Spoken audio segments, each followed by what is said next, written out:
Thank you very much. I'm Mike. This is Phil. We're going to be your entertaining act for the morning here, and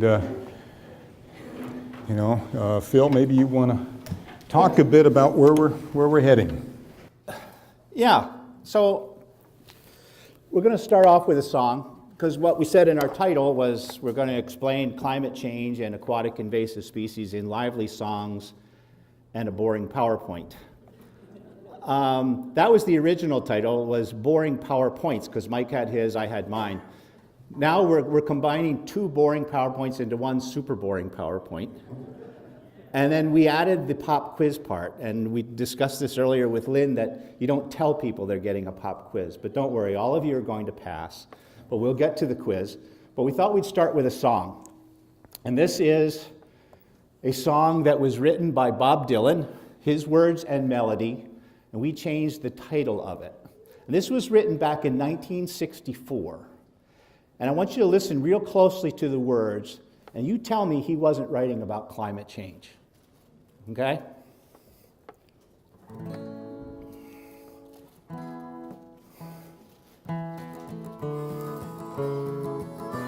Come gather around, people, wherever you roam, and admit that the waters around you have grown, and accept it that soon you'll be drenched to the bone. If the time to you is worth saving, then you better start swimming or you'll sink like a stone, for the climate sure is changing.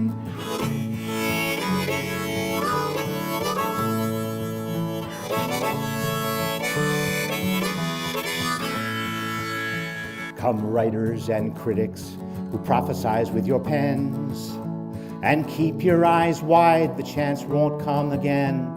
And don't speak too soon, for the wheel's still in spin, and there's no telling who that it's naming. For the loser now, the later to win, for the climate sure is changing.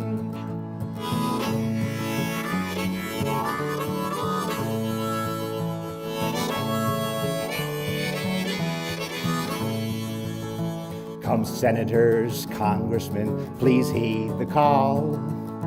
Don't stand in the doorway, don't block up the hall, for he that gets hurt will be he who has stalled. There's a battle outside and it's raging. It'll soon shake your windows and rattle your walls, for the climate sure is changing.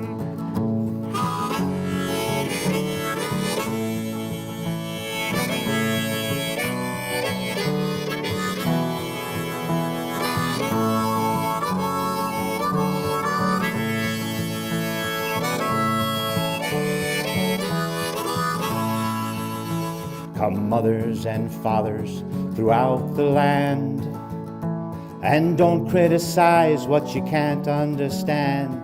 Your sons and your daughters are beyond your command. Your old road is rapidly aging. Please get out of the new one if you can't lend a hand, for the climate sure is changing.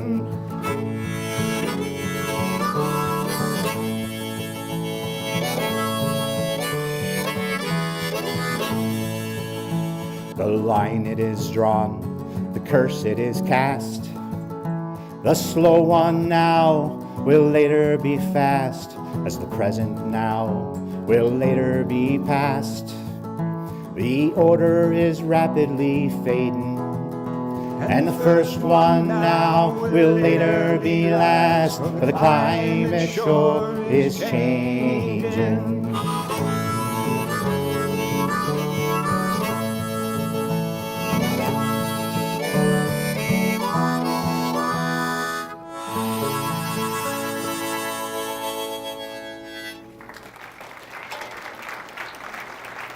Hey, that was kind of fun.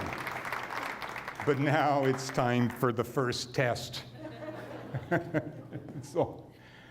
Well, actually, before we do, does anyone know what this is? I would beg to say that there's probably 3 generations alive today that don't even know what a test pattern is anymore. They've never seen it on television in those late hours, right? But in 2016, Yale University did a study across the country looking at society's impressions, beliefs, and opinions about climate change. So I'm going to present a few of those results, and it'd be fun just to see how we feel about these same topics in relation to counties of Minnesota and states across the country. So with that, the first question I have for you, and maybe you quickly show of hands, how many people believe that global warming is happening? And I see a very majority of hands here. And let me explain this graph to you. The redder the color, the more people in that Yale survey agreed with that answer.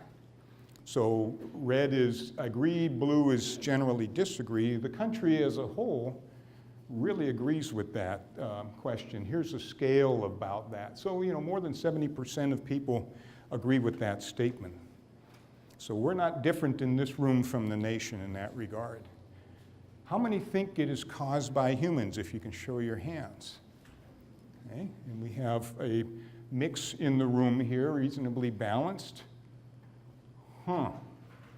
As a nation, we have disagreement and agreement across the country. We're not different in our opinions about that here in Pine River's gathering here today. Interesting. How many people are worried about global warming? I think there's quite a few hands there. What does it look like around the nation? Quite a bit of folks are worried about climate change or global warming in interesting places especially. I'm looking down here in Florida, South Florida. Look at the Gulf Coast area, Houston area, and down here Corpus Christi area, New Orleans, areas that really experience these very strong tropical storms on at least a seasonal basis. I'll give you one more. How many think it'll harm you personally? There's a small amount of folks that feel that, and that's true across the country in this survey as well. Folks don't feel that they'll personally be harmed by climate change.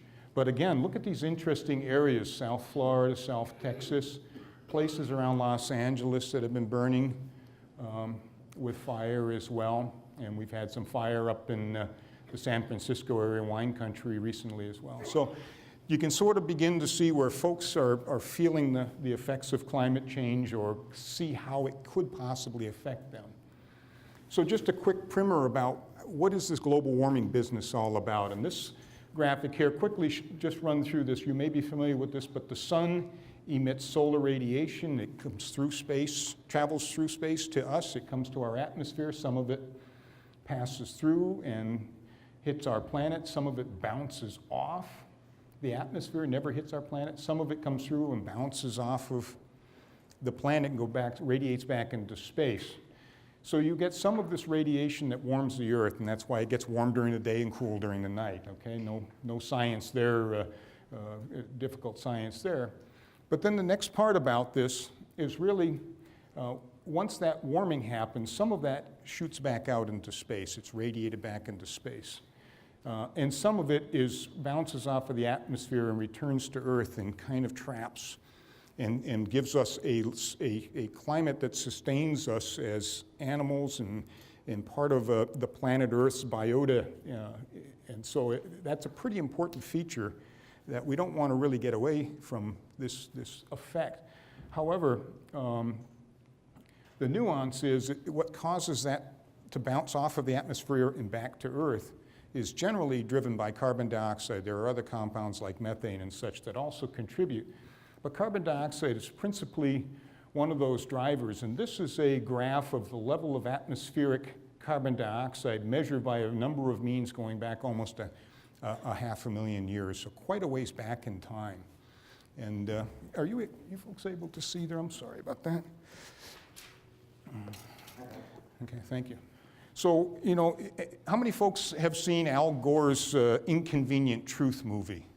Right? That came out a decade ago or something like that, so quite a few of you do. And this is the graph that Al Gore kind of used, and so he talked about the ups and downs, and when he got to this point, he climbs onto a scissor lift, right, and goes up in the air. And so I'll try and mimic that here. So unchanged, generally, it's operated in this for 500,000 years in this fluctuating zone. We're now in this unprecedented level. So I'm going to do my Al Gore now, and he goes, right, and he says, okay, we're here now. Well, the truth is, we're no longer there. As of September of 2016, we're now up here. That carbon dioxide levels in the atmosphere have consistently been above 400 parts per million all year round. That's a new, unplotted, unprecedented level in 500,000 years. And the reason that's important, again, is that we go back to that greenhouse effect where the heat radiates off the planet, hits the atmosphere and comes back, trapping. Our temperatures very strongly correlate to carbon dioxide levels in the atmosphere. So I hope that wasn't too much to throw at you, and hopefully mostly familiar to you. And it's important to think about our place and really make the distinction between weather and climate, extreme weather and climate. By looking out our window, we cannot really make a judgment about climate change or not. Is today's lovely warm thaw climate change, or is it just a weather pattern or a weather event that we're seeing? Was the cold stuff we had in December evidence against climate change or just evidence of weather? And back in 2015, how many of you, like me, heard about the polar vortex for the first time? I was like, I never heard of a polar vortex, right? What is it? And here's an example of a worldwide projection of the deviation in temperature, how much different temperature was globally from the global average temperature. And up here you can notice in northeastern North America, blue is really, really cold and red is warm. In very few exceptions, the planet was red, warmer than average, but here in New England, Northeast, Washington, D.C., Nova Scotia, New Brunswick, colder than average. And so we had congressmen having snowball fights in Congress declaring that there is no climate change. I looked out my window, it snowed in Washington, D.C., and therefore there's no climate change. And the real fact of this is that that's an example of extreme weather. And when you step and look broader than just your backyard and such, you begin to see the pattern here of warmer everywhere with the exception of this small area of North America. So I want to emphasize some examples again, how to differentiate weather from climate. And well, here's some examples of extreme weather. We had a record ice out across Minnesota in 2010. So from the Iowa border, ice went off of our lakes in spring of 2010 in the course of a little over a week to the Canadian border. That's unheard of. That's usually a month-long process. And in the course of 7 to 10 days, the entire state was ice-free. That's an example of extreme weather. In 2013, really cold winter, that's probably still fresh enough in our minds, ice out didn't happen until May. The governor's fishing opener over in Park Rapids, he had to motor around the edges of the frozen ice that remained on the lake in order to celebrate what is an annual fishing event and a big celebration of our culture of fishing in Minnesota. Again, an example of extreme weather. But it's these patterns of ice cover duration, how long the ice stays on the lake through the course of the winter, a change in growing season days or differences in planting zones. These are evidence of climate change. In other words, we're able to grow plants here in Pine River that we've not been able to plant and grow in the past because our climate now is warm enough, our soils are warming up, our growing season's long enough, we can make that happen. That's an example of climate change where the patterns of extreme events occur over and over again. Now, Mark Seeley's a really smart guy, a meteorologist, retired now, I believe, with the University of Minnesota. He wrote the book on Minnesota weather, one would say, right, in his Minnesota Weather Almanac. Here's some statistics from his 2006 book that the warming trend in Minnesota is more statistically evident in winter than in any other season. In other words, our winters are getting warmer, and it really is that they're not getting as cold at night. Right? So we're not getting these boiling hot summers, and we're not getting super, super hot days necessarily in wintertime. It's that our low temperatures are not as low. For the Twin Cities, the long-term average snowfall is increasing. So we're having higher winter temperatures, greater snowfalls. Up till, since 1885, records began in Twin Cities. The average was 45.8 inches of snow. The recent history, over the past 30 years, it's now another 10 inches. And getting at the patterns of climate change, the signals that we see in patterns, 5 of the 10 warmest winters on record since 1895 have occurred since 1987. Okay? You've got over 100 years of record there. 5 of the 10 warmest have occurred since 1987. And only as further evidence that climate is warming, we don't see the same pattern of extreme cold events. Only 1 of the 10 coldest winters on record in the Twin Cities occurred in the past 40 years. So we're not seeing a similar accumulation of extreme cold temperature events like we're seeing in the warm. And this poor guy, Mark, you know, climate statistics are changing so fast here in this recent time, he had to rewrite his book 10 years later. So it's not because he's a greedy guy, but the data is changing that fast that it's affecting our norms, our normal statistics. And climate change is something that we're experiencing today, so that we're seeing it in the signals of temperature, we're seeing it in snowfall, we're seeing it in rainfall across the upper Midwest. This is a graph of how much rainfall events are increasing in frequency from the long-term average for different kinds of rainfall events, and this is across the Midwest, so Ohio, say, to Colorado, those kinds of things, and up to the Canadian border. You know, and you're seeing in every instance, this is the decade of the 1960s, 1970s, 1980s, 90s, and 2000s in each of these bars. And in each case, you see an upward trend in extreme rainfall events. So under an inch a day, you see a little bit of an increase. 1 to 2 inches per day, you see 13% increase today over what we had 40 years ago. 30% increase in the 2 to 3 inch rainfall events. And a 52% increase in the major storm events, 3 or more inches of rain in a storm event. So that's stuff that we're seeing today. So this is not predicting into the future. And we've seen that even more locally. So that's the Midwest picture. Now what's Minnesota showing us? And this is just each dot on this timeline from 1860 to basically this is 2016, shows where we had a 6-inch rainfall event that covered more than 1,000 square miles. So to put 1,000 square miles in context, that's the size of Crow Wing County approximately. Okay, so the county that we live in, or the county that we're seated in right now, how many, 6 inches of rainfall falling in over that entire area or more, greater than 6 inches of rainfall.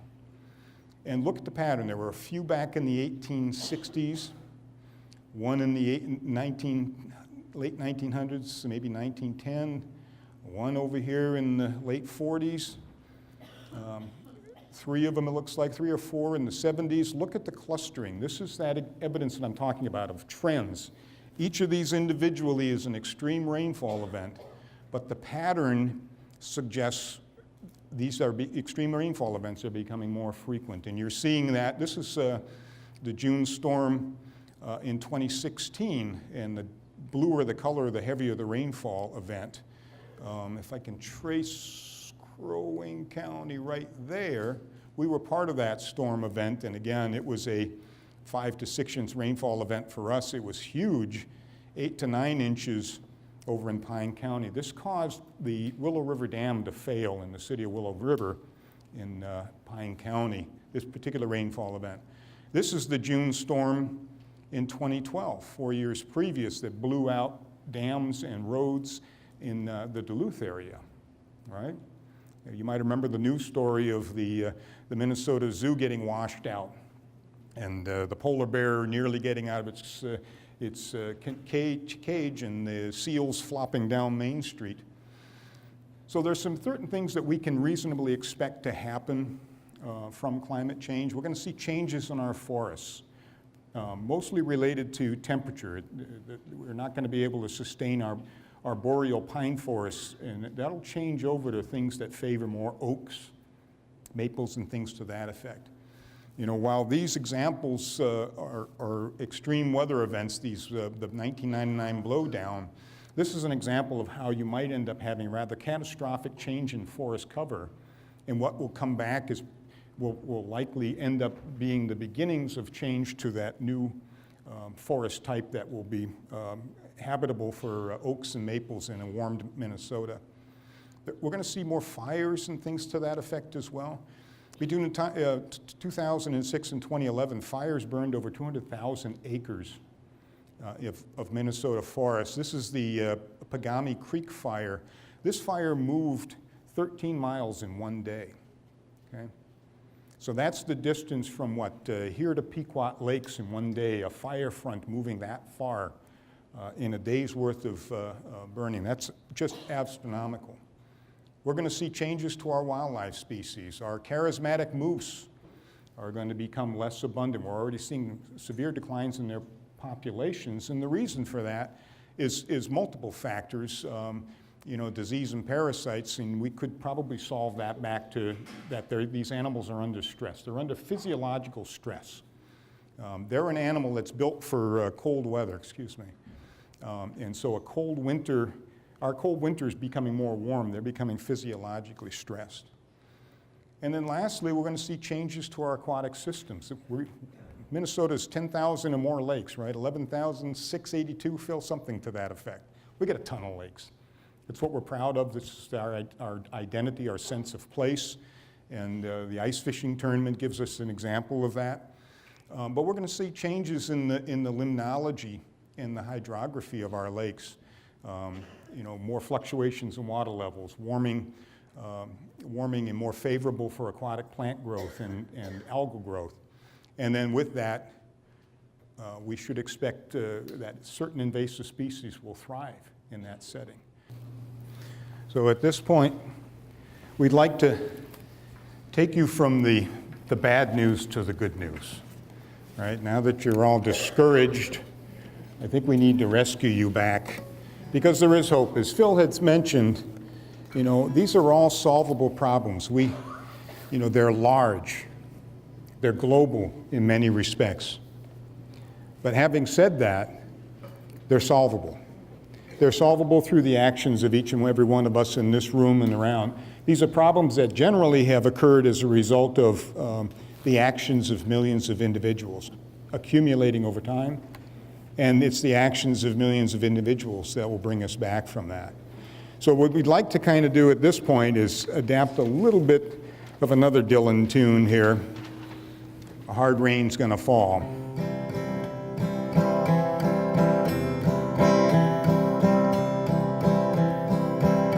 Oh, what did you see, my blue-eyed son? Oh, what did you see, my darling young one? I saw crops that were wilting, for farmers' wells had gone dry, and roads all washed away, and dams that were bursting. I saw a forest that was leveled by storm winds that blew. I saw wildfires a burning like the boiler of a freight train. Saw moose that were dying from lack of a winter, and lakes that were dying from too long a summer. And it's hard, it's hard, it's hard, it's hard, it's a hard rain. It's gonna fall. It's kind of depressing, wasn't it? All right, we'll bring you back now. Dylan was really good at giving us what we needed to hear and then calling us to action. So this is our attempt to do that as well. Oh, what'll you do now, my blue-eyed son? Oh, what'll you do now, my darling young one? I'm going back out for the rain starts a-falling, and I'll tell it and I'll think it and speak it and breathe it and reflect it from mountains so all souls can see it. And climate change is real and it's happening now. And don't it's not lost, for there's action I can take. So show me what to do and I'll do what I can. 'Cause it's hard, it's hard, it's hard, it's hard, it's hard rain is gonna fall.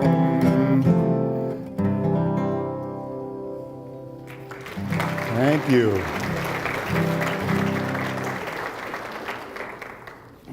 So hopefully we've brought you back from the brink of despair.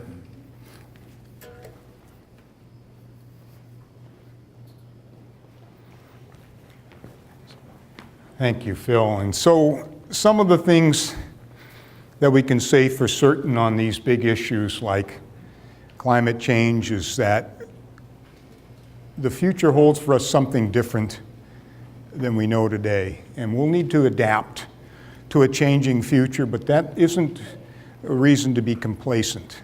And so speaking of complacency, it's time for another test. So, my good friends, how many think we should fund research into renewable energy? Show of hands, please. Wow. And like the rest of the country, very, very strongly believe that we should be funding research into renewable energy sources.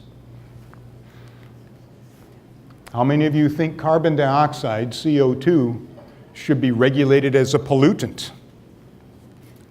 There's a slight majority in the room here about that, and this is something, again, that there's a fair amount of consensus in the public opinion that we should be regulating carbon dioxide as a pollutant. So some interesting facts from ourselves here in this room and also nationwide.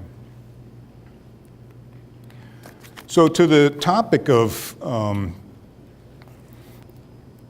energy and carbon dioxide is fairly closely linked to energy production. And this is sort of a pie chart, if you would, of how energy, gas emissions, heat-trapping gas emissions, in other words, carbon dioxide, are basically partitioned out amongst the various potential sources. There's an interesting facts, a couple of interesting statistics that I got from the United States Green Building Council. We're in a building. Our homes are a building, right? Buildings account for 39% of the energy use in the United States. Pretty alarming amount of that. We would think perhaps other things might also contribute more significantly, but energy use from buildings. 72% of electrical consumption is by buildings, not lighting, street lights and things like that, but buildings. 38% of our carbon dioxide emissions are from buildings. We can begin to see our connections to things that we can do because many of us live in buildings, if not all of us, right? So we have some control here over some of the things that we can do.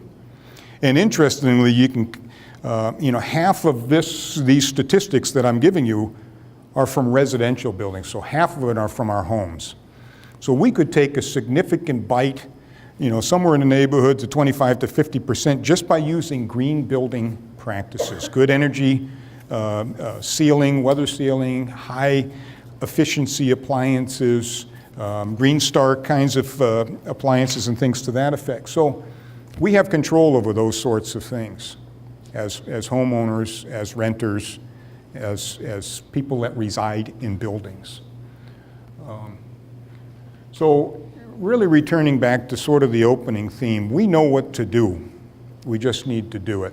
When you think about something as large as an atmospheric problem that goes across the globe. It seems overwhelming, but friends and neighbors, I can assure you this is a solvable problem because we have evidence it's a solvable problem.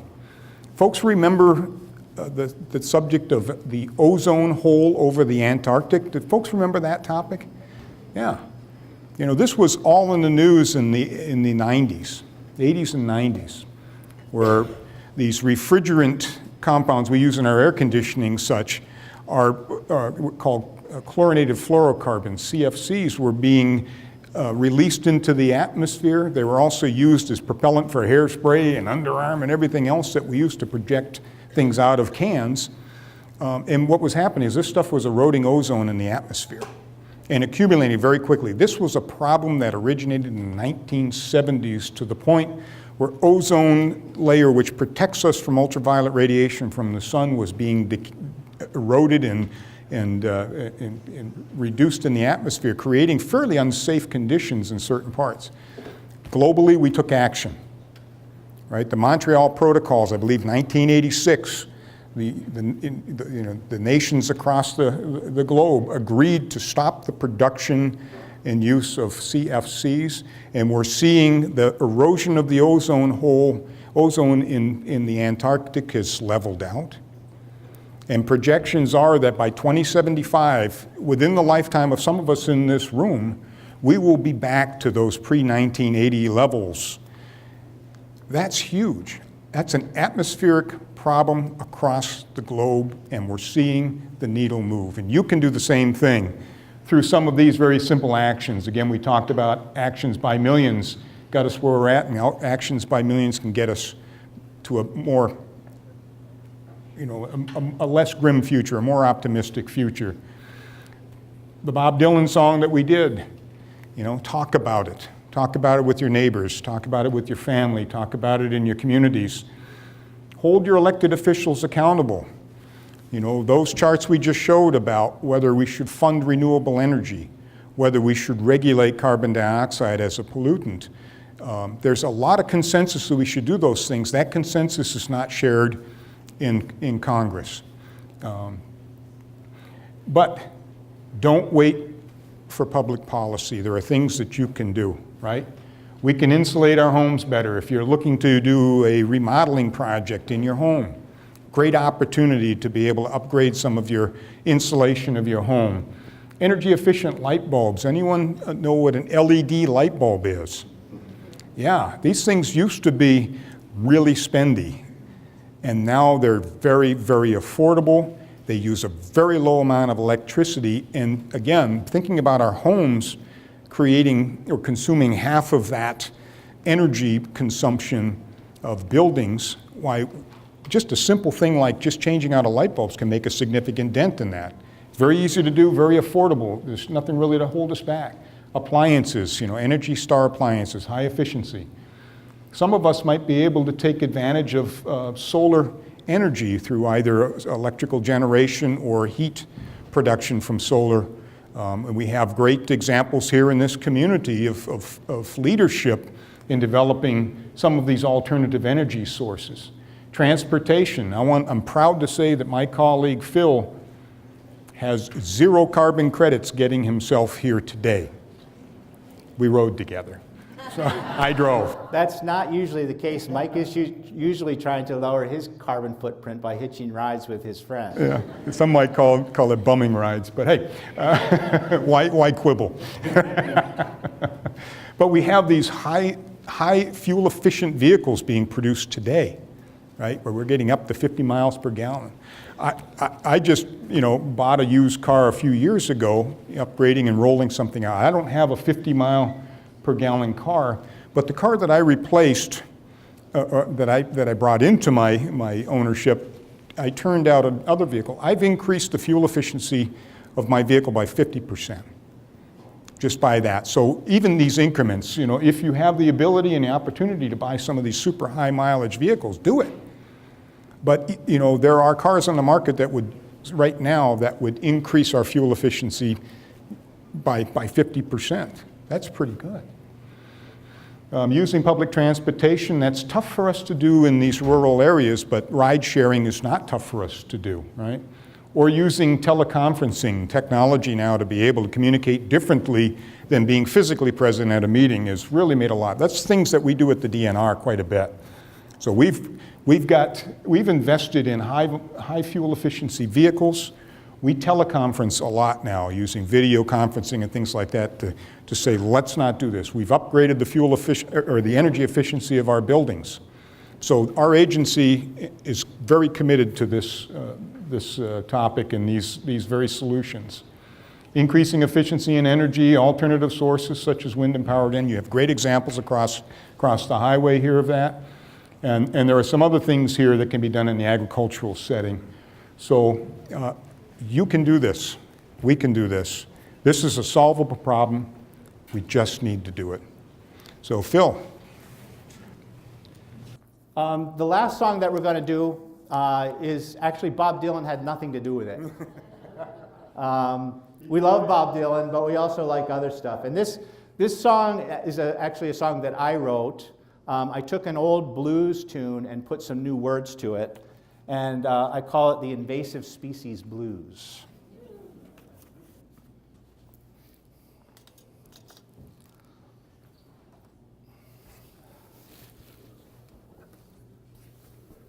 Get a little lubrication.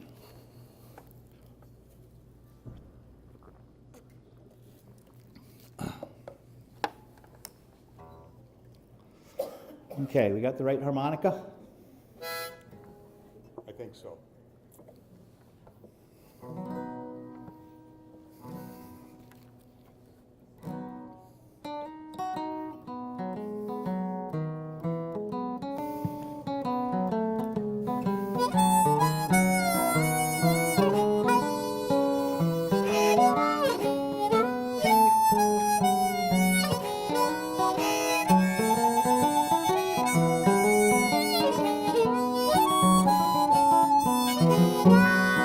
I hate to see invasive species spread around. Oh, I hate to see invasive species in my town. You know, it makes me blue. It really brings me down. And if I feel tomorrow like I'm feeling today,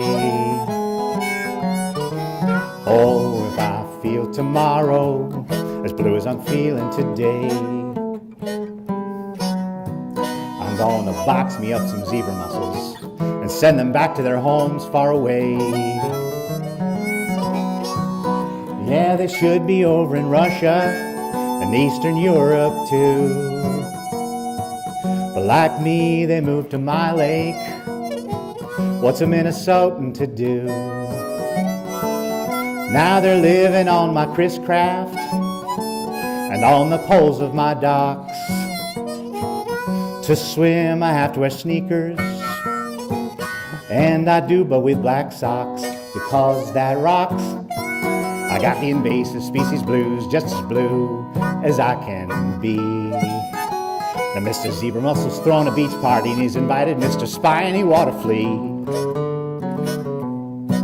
These good-for-nothing invasive species, they're making fools out of you and me. Take it, Mike.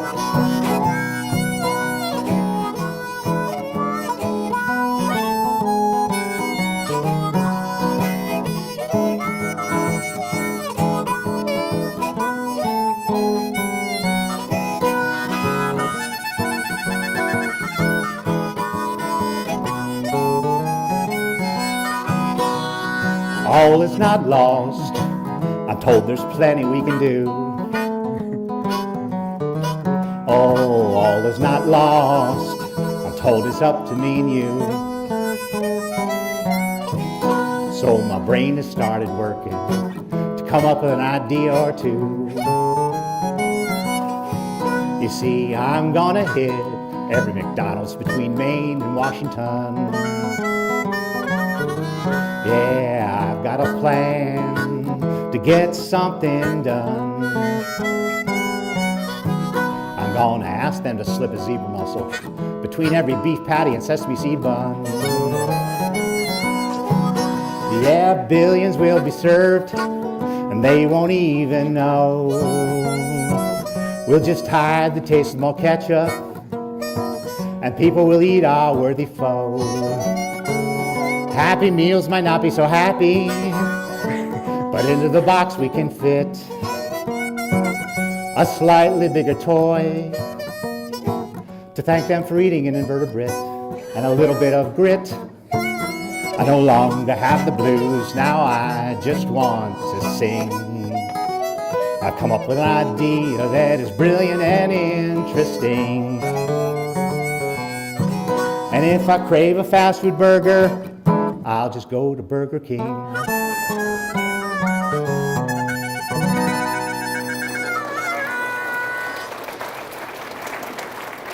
Thank you so very much, folks.